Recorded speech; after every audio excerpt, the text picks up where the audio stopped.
Hello everyone. आज हम लोग स्टार्ट कर रहे हैं एक न्यू टॉपिक इकोसिस्टम के चैप्टर से, इकोलॉजिकल सक्सेशन। सो सबसे पहले इसका डेफिनेशन देखते हैं कि इकोलॉजिकल सक्सेशन है क्या।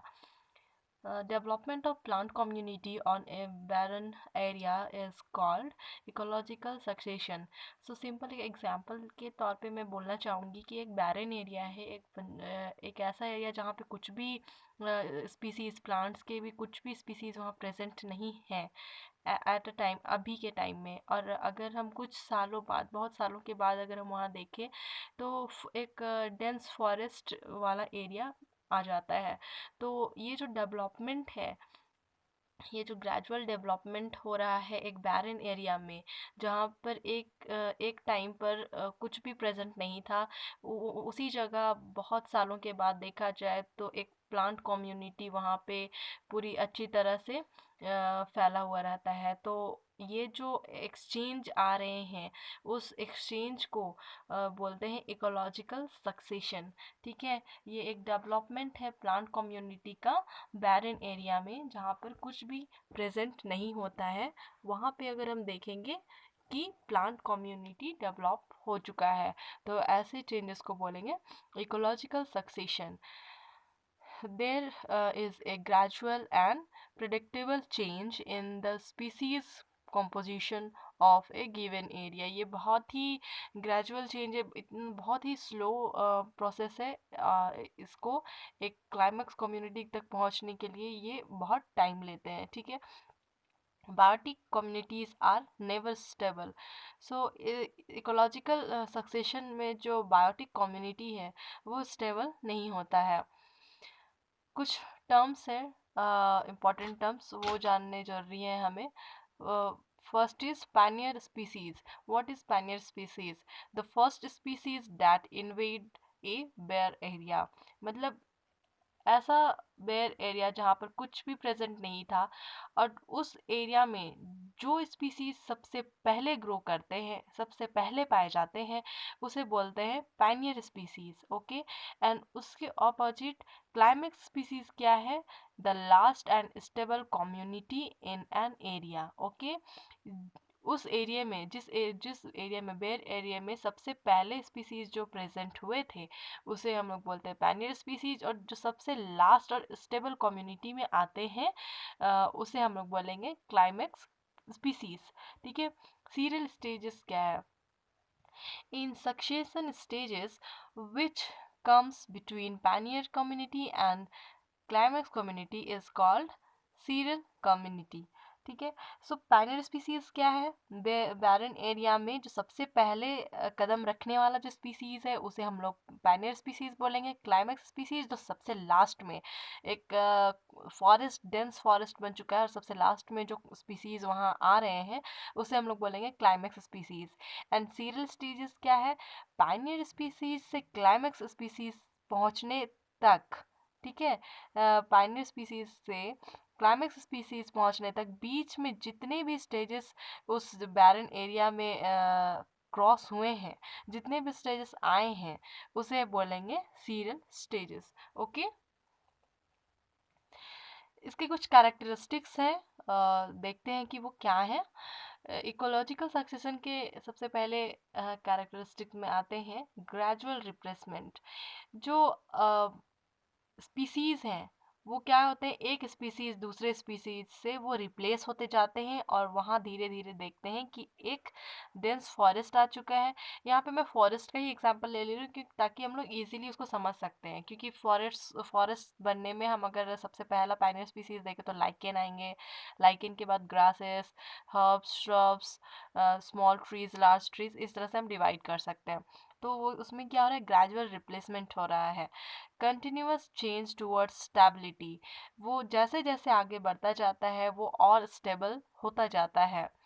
Increase in species diversity, obviously अगर स्पीसीज डाइवर्सिटी जो है वो इंक्रीज नहीं होगा तो हमारा जो बैरन एरिया है वहाँ पे एक फॉरेस्ट कैसे आ सकता है? और अगर वहाँ पर एक स्पीसीज आता है तो वो वहाँ पर पूरी तरह से एक इकोसिस्टम वो नहीं कर सकता है।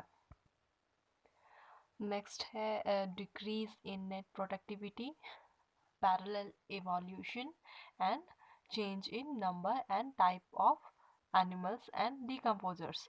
सो ऑब्वियसली जो नेट प्रोडक्टिविटी है वो डिक्रीज होता जाएगा, क्योंकि वहाँ पे स्पीसीज डाइवर्सिटी है वो बढ़ती जाएगी, ठीक है।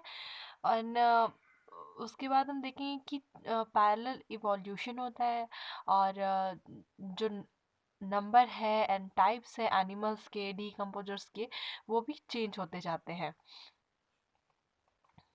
नेक्स्ट देखेंगे कॉज ऑफ सक्सेशन। इसमें बायोटिक फैक्टर्स होते हैं जो हेल्प करते हैं उसको आगे की कम्युनिटी में बढ़ने के लिए, एंड फिजियोलॉजिकल फैक्टर्स भी होते हैं जो अनफेवरेबल कंडीशंस कभी कभी दे देते हैं, सक्सेशन को आगे बढ़ने में थोड़ा सा इनहिबिट करते हैं। नेक्स्ट हम देखेंगे type of succession. First is primary succession and secondary succession. Primary succession क्या है? A succession that starts where no living organisms are there. मतलब कोई ऐसा जगह, एग्जाम्पल में आप देखोगे कि कूल्ड वोल्केनिक लावा होगा, या फिर लैंडस्लाइड्स के जो जगह होते हैं, वो सारे एरिया जहाँ पे पहले कभी भी कोई लिविंग ऑर्गेनिज्म प्रेजेंट नहीं थे, ठीक है, वहाँ पे धीरे धीरे फेवरेबल कंडीशन मिलने की वजह से लाइकेंस आएंगे, पाइनियर स्पीसीज आएंगे। मेरे कहने का मतलब है कि पाइनियर स्पीसीज वहाँ पे सबसे पहले आएंगे, फिर धीरे धीरे वो उस जगह को इस तरह के कंडीशन में बदल देंगे जिसमें और भी हर्ब श्रब्स धीरे धीरे आने लगेंगे, और एक क्लाइमेक्स कम्युनिटी बन जाएगा, एक फॉरेस्ट बन जाएगा, एक स्टेबल इकोसिस्टम चलने वाला जो एरिया होगा वो बन जाएगा। तो ऐसा जगह जहाँ पर पहले कुछ भी लिविंग ऑर्गेनिज्म प्रेजेंट नहीं थे, और वहाँ पे सक्सेशन स्टार्ट हो रहा है, प्लांट्स ग्रो करना स्टार्ट कर रहे हैं, तो उसे हम बोलेंगे प्राइमरी सक्सेशन।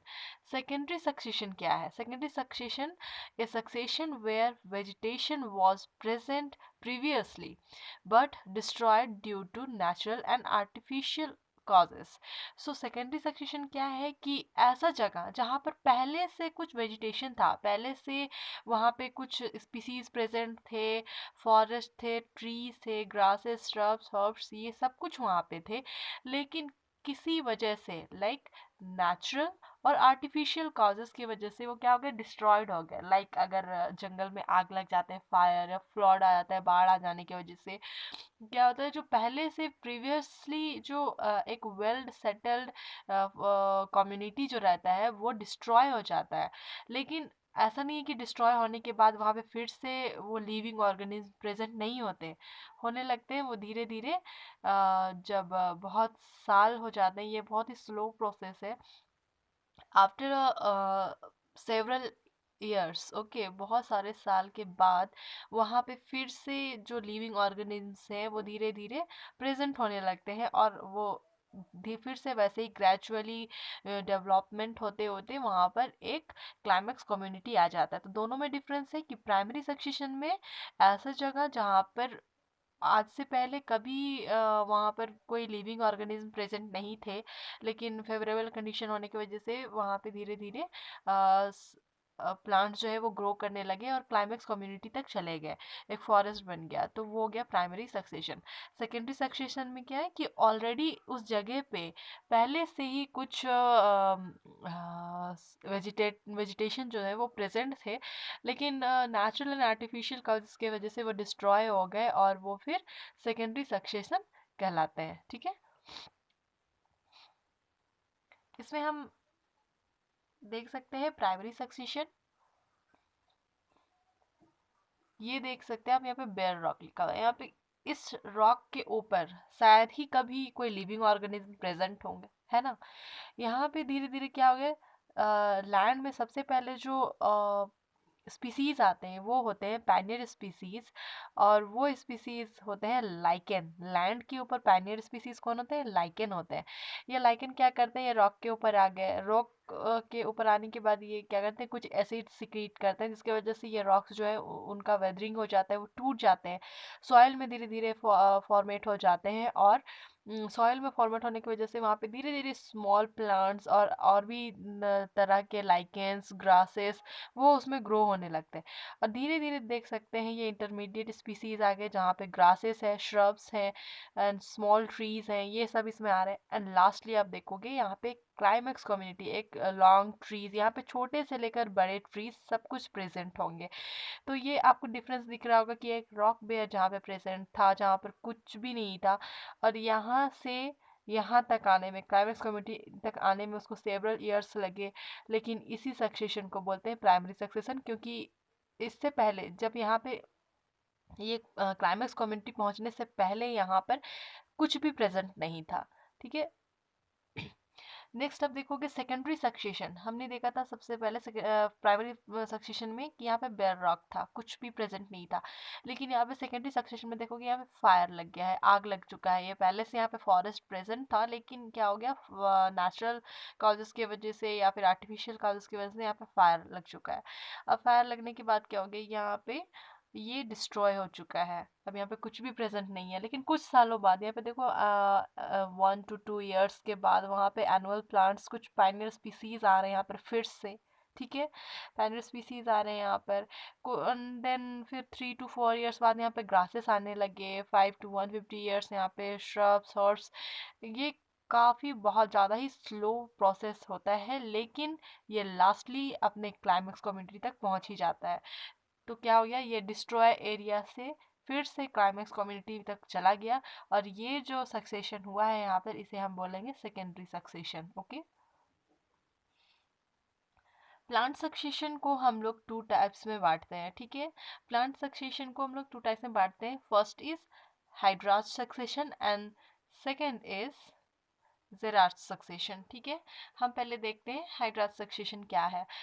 स्टेज ऑफ हाइड्रोसेरे और hydras succession in the newly formed lake और पॉन्ड। ये क्या होता है, ज़्यादातर देखने को मिलता है न्यूली फॉर्म्ड लेक और पॉन्ड में। मतलब हाइड्रास सक्सेशन क्या होगा, वो सक्सेशन जो वाटर के अंदर हम लोग देखते हैं।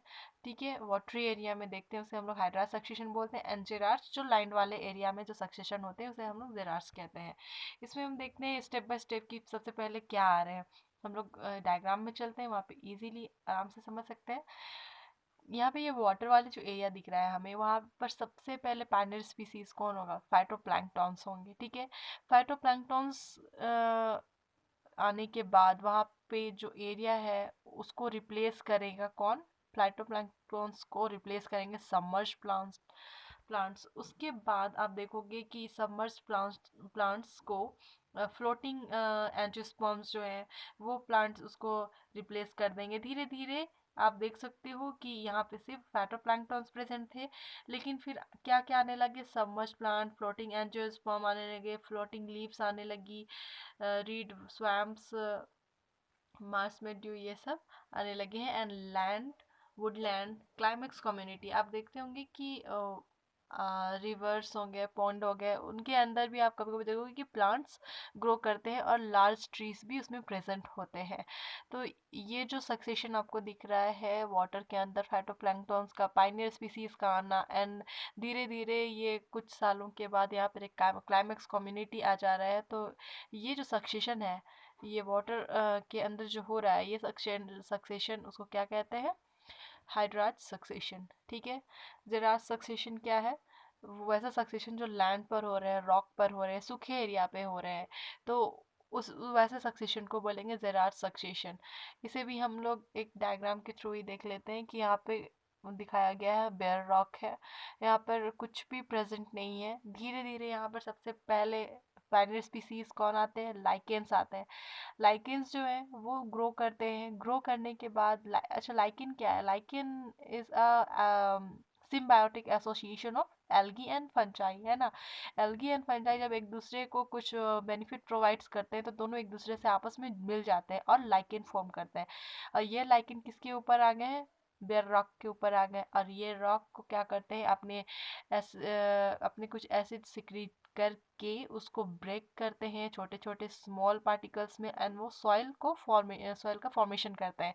जिसकी वजह से क्या हो रहा है कि सॉइल फॉर्मेशन होने की वजह से वहाँ स्मॉल प्लांट्स आ रहे हैं और लाइकेंस के और भी बहुत सारे स्पीसीज आ रहे हैं। ठीक है, धीरे धीरे देखते हैं यहाँ पे herbs, grasses and shrubs, small trees and lastly एक डेंस फॉरेस्ट आ चुका है, लार्ज ट्रीज आ चुके हैं। आप इस एरिया में देखोगे छोटे ग्रास से लेकर shrubs, herbs, large trees, small trees, सब कुछ आपको यहाँ देखने को मिलेगा।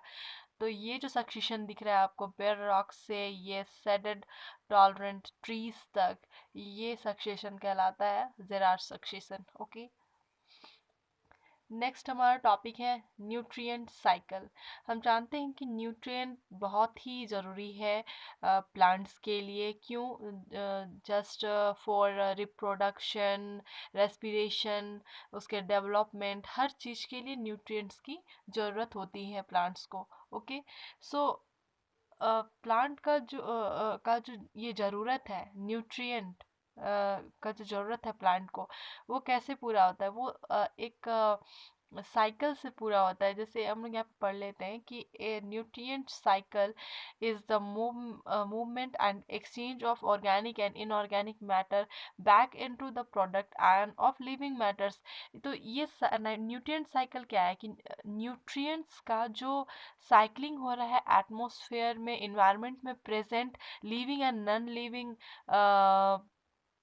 थिंग्स के थ्रू जो न्यूट्रिएंट का जो ट्रांसफ़र हो रहा है एक जगह से दूसरी जगह, और वो वापस अपने रिजर्वायर में ही चले जा रहे हैं, और रिजर्वायर से फिर से प्लांट्स जो है वो यूज़ कर रहे हैं।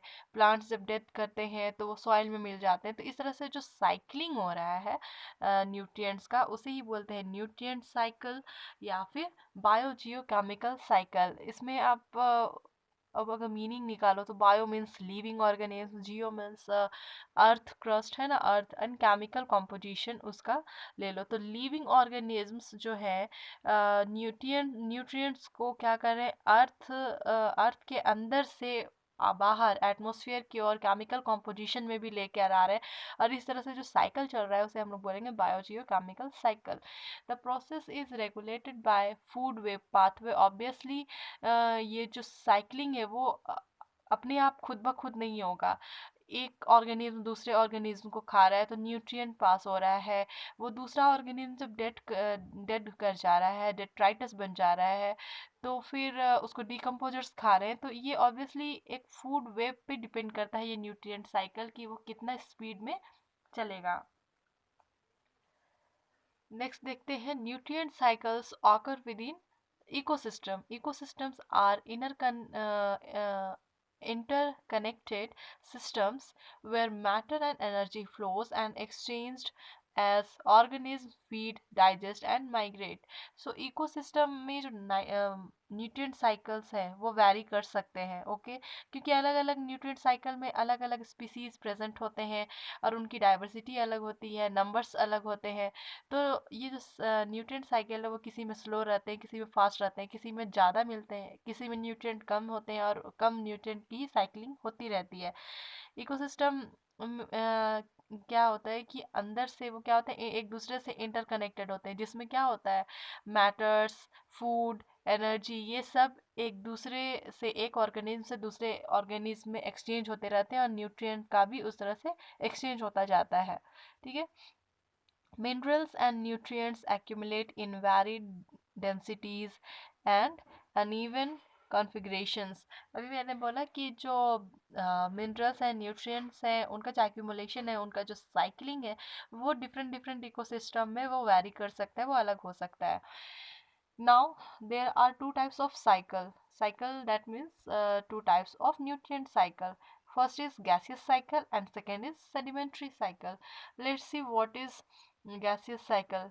Cycle which have its reservoir of nutrient in atmosphere. Reservoir that means आप बोल सकते हो स्रोत कहाँ है। इस गैसियस साइकिल का मेन स्रोत, मेन रिजर्वायर कहाँ है, तो वो है एटमॉस्फेयर। और ये जो न्यूट्रिएंट्स है ये ज़्यादातर एटमॉस्फेयर में गैसियस फॉर्म में ही रहते हैं, और वो एटमॉस्फेयर में फ्रीली फॉर्म में मिलते हैं। वो फ्लो करते हैं। फर्स्ट इसमें एग्जांपल देखेंगे carbon cycle and nitrogen cycle. इसके अपोजिट बिल्कुल ही sedimentary cycle.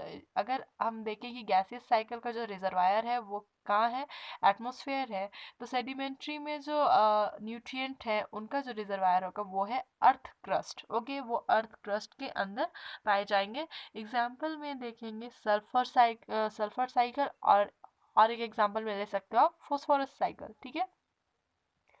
So gaseous cycle and sedimentary cycle is the two types of nutrient cycle. In the gaseous cycle, nutrient is found in atmosphere, and sedimentary cycle में क्या हो रहा है, nutrients is found in earth crust. Okay, example आप याद रखना, carbon cycle and nitrogen cycle is the example of gaseous cycle, and sulfur cycle and phosphorus cycle आप और भी cycles ले सकते हो nutrient का, जो sedimentary cycles में आएंगे। Okay, फर्स्ट इज हमें यहाँ पे देखना है कार्बन साइकिल। हमारे एनसीईआरटी में दिया हुआ है, जो हमें पढ़ना है carbon cycle and phosphorus cycle. So हमें मेन फोकस इसी में करना है कि क्या है। सो देखते हैं कि कार्बन साइकिल क्या है।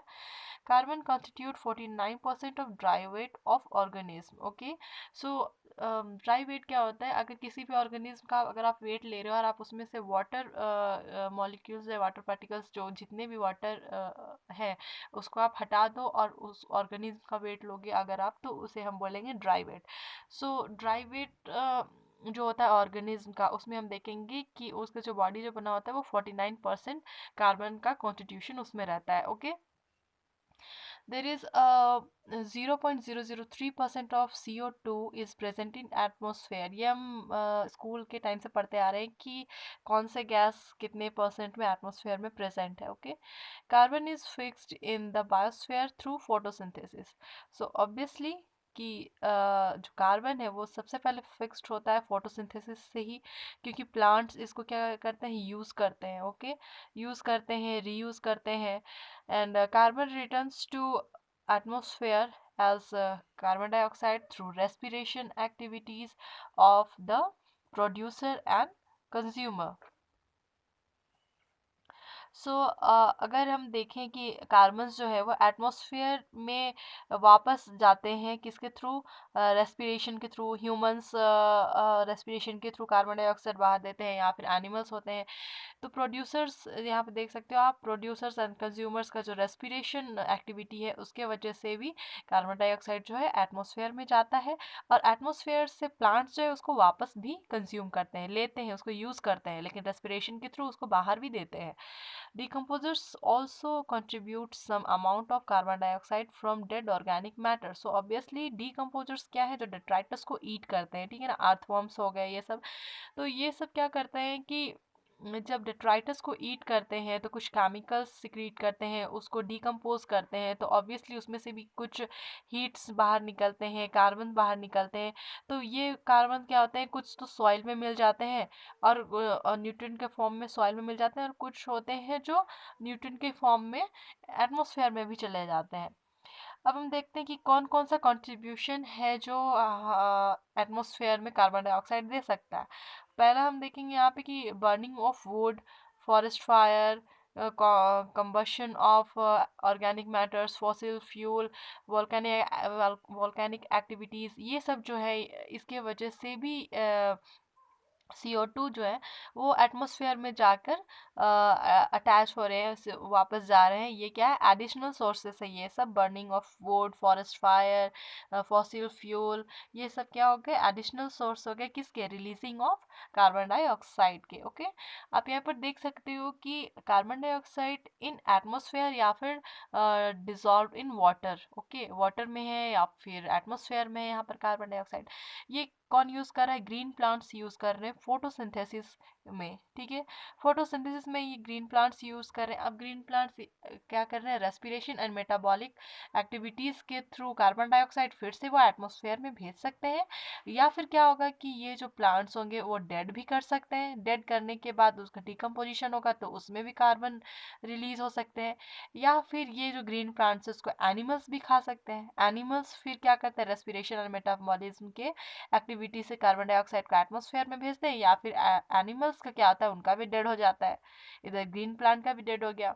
दोनों जब डेथ हो गए तो फिर उनका डिकेइंग हो रहा है, डिकम्पोजिशन हो रहा है, और जिसकी वजह से कुछ कार्बन सॉइल और कुछ कहाँ चले गए, एटमॉस्फेयर में भी चले गए। ओके, यहाँ पे ग्रीन प्लांट जो है वो फॉइल के फ्यूल के हिसाब से भी यूज़ हो सकता है, उनका कंबशन होगा जिसकी वजह से कार्बन डाइऑक्साइड जो एटमॉस्फेयर में जाकर मिल सकते हैं। सो ये बहुत ही सिंपल फ्लोइंग डायग्राम है एक कार्बन साइकिल का, और इससे आप एग्जाम में अगर कार्बन साइकिल के बारे में आपको एक्सप्लेन करना आता है तो आप ये डायग्राम जरूर बनाना। ओके, नेक्स्ट हम देखते हैं phosphorus cycle. So what is phosphorus cycle? Phosphorus cycle is the major constitution of organism। ये बहुत ही जरूरी एक कॉन्स्टिट्यूशन है एक ऑर्गेनिज्म के लिए, क्योंकि ये क्या करता है, ये एक्चुअली देखा जाए तो बहुत सारे एनिमल्स के जो शेल्स हैं, बॉन्स, टीथ, ये सब बनने में ये फॉस्फोरस का बहुत ज़्यादा रिस्पॉन्सिबिलिटी होता है, हेल्प होता है, इनका बहुत ज़्यादा कॉन्स्टिट्यूशन होता है। ठीक है, तो बॉडी के सेल्स, बॉन्स, टीथ, ये सब बनाने में फॉस्फोरस का एक मेजर कॉन्स्टिट्यूशन होता है ऑर्गेनिज्म में। It found in nucleic acid. Okay, ये न्यूक्लिक एसिड में पाया जाता है या फिर एटीपी में। ओके, सेलुलर एनर्जी ट्रांसफर में भी फॉस्फोरस आपको मिल सकता है। The natural reservoir of phosphorus is rock. So natural reservoir, इसका नेचुरल स्रोत क्या है फॉस्फोरस का? रॉक है। ये रॉक से बाहर कैसे आएंगे? अभी हमने देखा था कि सक्सेशन में पढ़ा था कि रॉक के ऊपर लाइकेंस आ जाते हैं, उनका वेदरिंग हो जाता है, टूट जाते हैं वो, है ना। तो उसी तरह से क्या है, रॉक के अंदर फॉस्फोरस पाया जा रहा है, तो रॉक कैसे वेदरिंग हो रहा है? लाइकेन के थ्रू वो उसका वेदरिंग हो जा रहा है, सॉइल फॉर्मेशन हो रहा है। ठीक है, तो जब वो टूट जा रहे हैं तो जो फॉस्फोरस है वो क्या हो रहे हैं, बाहर आ जा रहे हैं। बाहर आने के बाद वो प्लांट्स में, सो वेदरिंग होने के बाद जो फॉस्फोरस है वो बाहर निकल जा रहे हैं, और किस में मिल जा रहे हैं? सॉइल में। सॉइल से जो प्लांट्स है वो अपने अंदर ले रहे हैं, न्यूट्रिएंट्स ले रहे हैं और ग्रो कर रहे हैं, और उन्हीं प्लांट्स को कौन खा रहे हैं? हार्बिवोर्स खा रहे हैं, एंड अदर एनिमल्स के थ्रू भी वो प्लांट ईट किए जा रहे हैं। तो वो प्लांट जब ईट किए जा रहे हैं तो वो फॉस्फोरस जो है, न्यूट्रिएंट जो है, वो किस में जा रहे हैं? हार्बिवोर्स में, एंड अदर एनिमल्स में भी वो ट्रांसफर हो रहे हैं। ओके, और भी है जो फॉस्फोरस रिलीज करते हैं, like waste product and dead organism को जब डिकम्पोज किया जाता है, किसके थ्रू? फॉस्फेट सोल्यूबिलिटी बैक्टीरिया के थ्रू। जब वो डेड ऑर्गेनिक डिकम्पोज किए जाते हैं तब भी वो बैक्टीरिया जो है फॉस्फोरस रिलीज करते हैं। इस डायग्राम में आप इजीली देख सकते हो कि जो रिजर्वायर है फॉस्फोरस का वो क्या है? रॉक मिनरल है। इनका वेदरिंग हो रहा है, वो टूट रहे हैं और ये क्या कर रहे हैं? सॉइल में जाकर मिल जा रहे हैं। सॉइल सॉल्यूशन हो रहा है, सॉइल में जाकर वो फॉस्फोरस मिल जा रहे हैं, एंड ये अपटेक किए जा रहे हैं किसके थ्रू? ये अपटेक किए जा रहे हैं प्रोड्यूसर के थ्रू, प्लांट्स के थ्रू। ओके, या तो ये प्लांट्स क्या कर रहे हैं? मर जा रहे हैं, लेटर फॉल हो जा रहा है उनका, ठीक है, डेट्राइटस बन जा रहे हैं, या फिर कंज्यूमर्स के थ्रू ये खाए जा रहे हैं, और कंज्यूमर्स भी फिर बाद में डेट्राइटस के रूप में आ जा रहे हैं डेड होकर। ठीक है, अब ये डेट्राइटस का क्या हो रहा है? डिकम्पोजिशन हो रहा है। डिकम्पोजिशन होने के बाद वो फॉस्फोरस क्या हो रहा है? वापस फिर से सॉइल सॉल्यूशन में जाकर मिल जा रहा है, एंड देन फिर से ये प्रोड्यूसर यूज कर रहे हैं। प्रोड्यूसर्स या तो डायरेक्टली डेड कर रहे हैं, या फिर कंज्यूमर्स उसको खा रहे हैं, और कंज्यूमर्स भी बाद में डेड कर रहे हैं। इनका अगेन डिकम्पोजिशन हो रहा है और ये सॉइल सॉल्यूशन में जाकर मिल जा रहे हैं। तो इस तरह से ये जो साइकिल है फॉस्फोरस साइकिल, न्यूट्रिएंट साइकिल जो है फॉस्फोरस का, ये इसी तरह से चलता रहता है। नेक्स्ट एंड लास्ट टॉपिक है इस चैप्टर का, ecosystem service. Okay, so service that means क्या? हम किसी होटल में भी जाते हैं तो हम लोग क्या बोलते हैं कि होटल की सर्विस अच्छी थी, बहुत अच्छी थी, नहीं थी, ऐसे बोलते हैं। मतलब कि कुछ अच्छा अगर कहीं से हमें प्रोवाइड हो रहा है तो उसे हम लोग बोलेंगे कि अच्छा सर्विस है। ओके, तो एग्जैक्टली इकोसिस्टम भी हमें कुछ सर्विसेज प्रोवाइड करते हैं, हमारे बेनिफिट के लिए कुछ प्रोवाइड करते हैं। ओके, तो यहाँ देखते हैं the products of ecosystem processes are called as ecosystem service. Okay, कुछ प्रोडक्ट्स हैं जो हमें इकोसिस्टम के थ्रू मिलते हैं, इकोसिस्टम प्रोसेस के थ्रू मिलते हैं, जिसे हम बोलते हैं इकोसिस्टम सर्विस। एग्जाम्पल के तौर पे देखें तो फॉरेस्ट इकोसिस्टम क्या कर रहा है, एयर एंड वाटर को प्यूरिफाई करने में हेल्प करता है, ये हमारे लिए एक अच्छा सर्विस है। Okay, it avoids droughts and flood. Obviously जो इकोसिस्टम है उसमें प्लांट स्पीसीज जो है वो बहुत ज़्यादा मिलेंगे, उनकी डाइवर्सिटी बहुत ज़्यादा होगी, तो वो किसको अवॉइड करने में हेल्प करेंगे, सूखा एंड बाढ़ ये सब आने में ऑब्वियसली ये उसको इनिबिट करेंगे और हमें हेल्प करेंगे। न्यूट्रिएंट साइकिल इसमें चलता रहता है इकोसिस्टम में। अभी हमने पढ़ा न्यूट्रिएंट साइकिल, और न्यूट्रिएंट कितना ज़रूरी है प्लांट्स के लिए ये हम भी जानते हैं। तो प्लांट्स के लिए ये ज़रूरी है, तो प्लांट्स कहाँ ग्रो करते हैं, सॉइल में ग्रो करते हैं। तो ये जो न्यूट्रिएंट्स है ये सॉइल को क्या बनाता है, फर्टाइल बनाता है, एक उपजाऊ मिट्टी बनाता है, जिसके वजह से वो जो प्लांट्स है वो अच्छी तरह से ग्रो कर पाते हैं और उनको न्यूट्रिएंट्स मिल पाता है। ये क्या करता है ecosystem, it provide wild life habitat and maintain biodiversity. Obviously जब इकोसिस्टम लार्ज होगा तो उसमें जो बायोडाइवर्सिटी होगी, जो एनिमल्स होंगे, प्लांट्स होंगे, उनकी जो बायोडाइवर्सिटी होगी वो बहुत ही वेल मेंटेन्ड होगी। ओके, ये क्या करता है, प्रोवाइड करता है स्टोरेज साइट फॉर कार्बन। ठीक है, कार्बन के लिए एक अलग स्टोरेज साइट प्रोवाइड करता है, जिसमें कि ये जो न्यूट्रिएंट है, कार्बन का जो न्यूट्रिएंट है, ये कभी खत्म नहीं हो सकता, ये इसका रिसाइकलिंग होता रहता है। It also provide aesthetic, cultural and spiritual values. So हम देखते हैं कि बहुत सारे पूजा पाठ में, फेस्टिवल्स में हम लोग क्या करते हैं, पेड़ पौधों की पूजा करते हैं, उसके जो लीव्स होते हैं, लीव्स को भी हम लोग काफ़ी स्पिरिचुअल मानते हैं, उनको भगवान को चढ़ाया जाता है। तो ये जो इकोसिस्टम है ये कल्चरल एंड स्पिरिचुअल वैल्यूज़ को भी मेंटेन रखता है हमारे लिए। तो इस तरह से हम देखते हैं कि इकोसिस्टम जो है एक हमारे लिए गुड सर्विस प्रोवाइड करता है। सो ये चैप्टर का टॉपिक, लास्ट टॉपिक था ये। सो आई होप कि ये आपको क्लियर हो गया हो। नेक्स्ट हम लोग दूसरे नए चैप्टर को स्टार्ट करेंगे। Okay, thank you.